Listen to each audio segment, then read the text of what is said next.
Why does a messy room in a busy Mumbai apartment have absolutely nothing to do with laziness? You open the door after a long day, only to face a mountain of unwashed steel plates. The heavy guilt hits you instantly, as if you failed some unspoken social test. But science suggests this mess is actually a silent survival mechanism of your brain. So what is really happening inside our minds when we let the clutter pile up? We all know that one relative whose home looks like a pristine showroom, even during monsoon.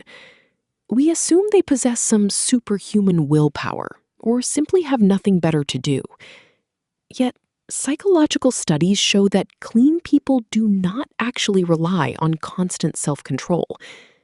Instead, they navigate their physical surroundings using a completely different mental map. But before we copy their habits, we must understand why our own rooms fell apart. When your mind is completely exhausted, your brain enters a protective energy-saving mode. The prefrontal cortex, which manages daily decisions and organization, simply shuts down. Because of this mental fatigue, putting away a single shirt feels like climbing a mountain. Your messy floor is not a sign of laziness, but a physical reflection of your exhaustion. Yet, our local society rarely views mental exhaustion with such scientific empathy. In many Indian households, a clean home is directly tied to family honor and respectability. We are raised to believe that external order reflects our inner moral values. This cultural expectation creates an endless cycle of shame whenever we fall behind.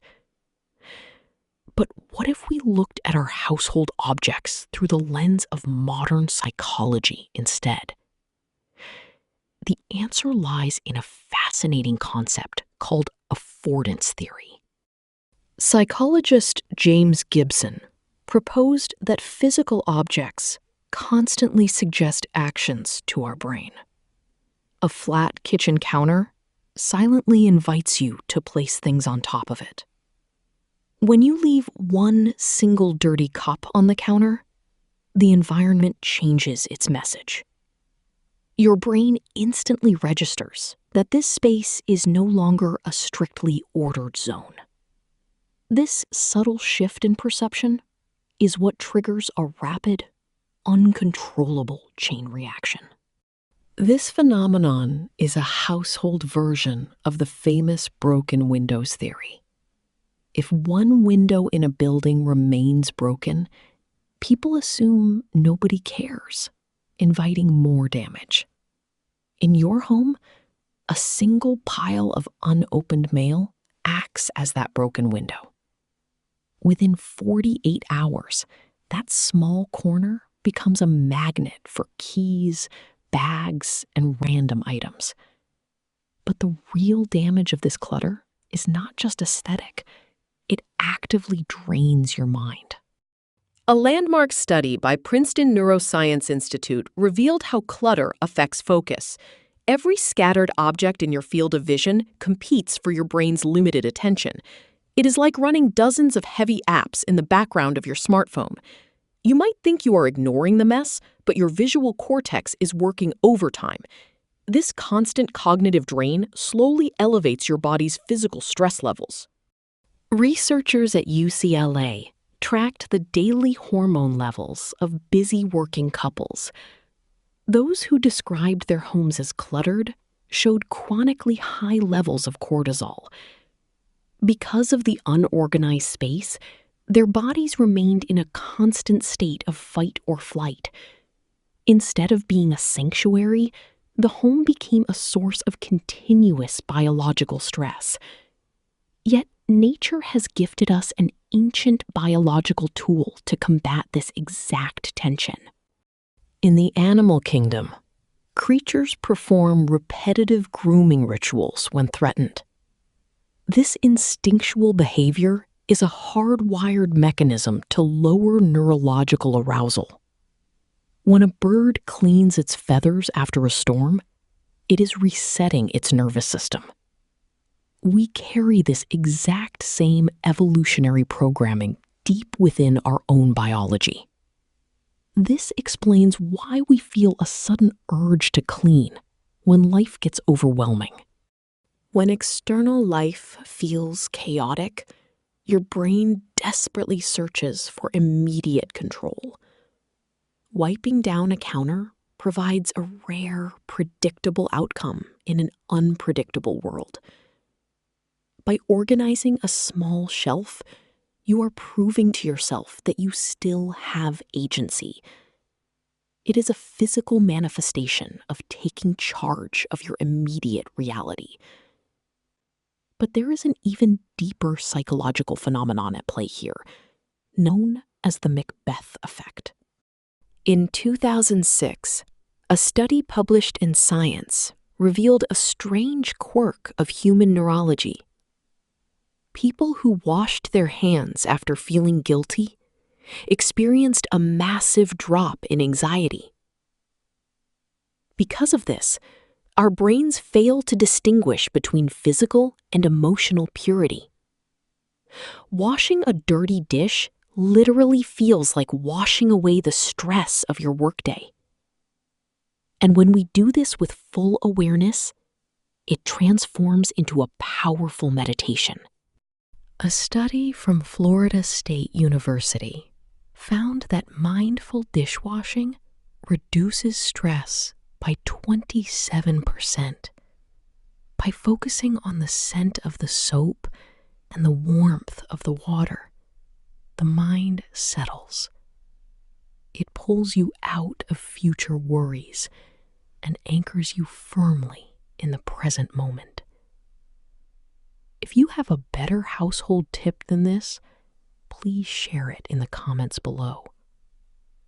But why does this peaceful feeling vanish the moment we feel forced to clean?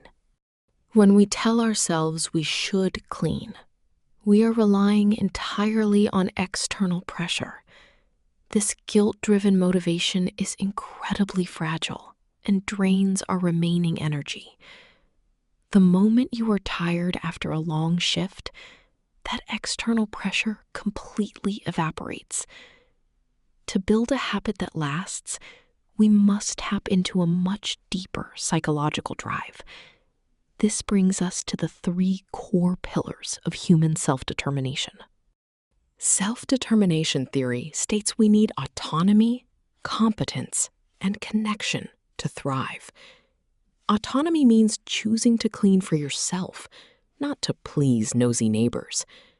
Competence comes from the instant satisfaction of seeing a shiny, spotless surface. And connection is realizing that caring for your space is a direct act of self-love. When these 3 align, your entire relationship with your home undergoes a shift.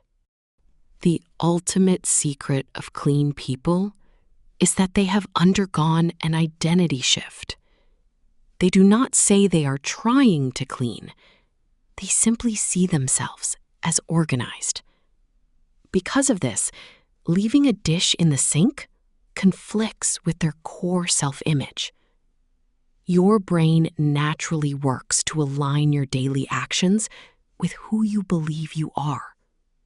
So, how do we practically begin this transformation without feeling overwhelmed? The first strategy is simple. Stop the very first wave of clutter before it settles. Wash your dinner plate immediately, instead of letting it sit in the sink. By blocking that first stray object, you prevent the broken window effect entirely. Maintaining an already clean space requires far less energy than a massive weekend cleanup. Next, we must change how we actually experience the physical act of cleaning. The second strategy is to shift your focus entirely to the sensory experience. Feel the texture of the cloth as you dust, and listen to the rhythmic sweeping. Treat this time as a rare, quiet break from the digital noise of your phone. When you reframe the chore as a healing ritual, your resistance begins to melt. But the most critical change must happen in the way you talk to yourself. The third strategy requires you to replace the language of duty with self-respect. Stop saying you have to clean and start saying you deserve a peaceful space. You are organizing this room because your peace of mind is worth protecting. This simple shift from obligation to self-care changes how your brain processes the effort. And the reward of this shift is waiting for you at the end of every long day. Imagine opening your door to find a clean, quiet sanctuary waiting just for you. The tidy room silently whispers that you are safe and that you can finally rest. That is why the quiet order of your home has never been a superficial luxury. It is a profound act of self-preservation in a world that demands too much. So are you ready to try a tiny experiment to reclaim your own mental space? For the next 7 days, choose just one small corner of your home to keep clean. Do not worry about the rest of the house. Just protect this single tiny zone. Notice how entering this small, ordered space changes your breathing and your mood.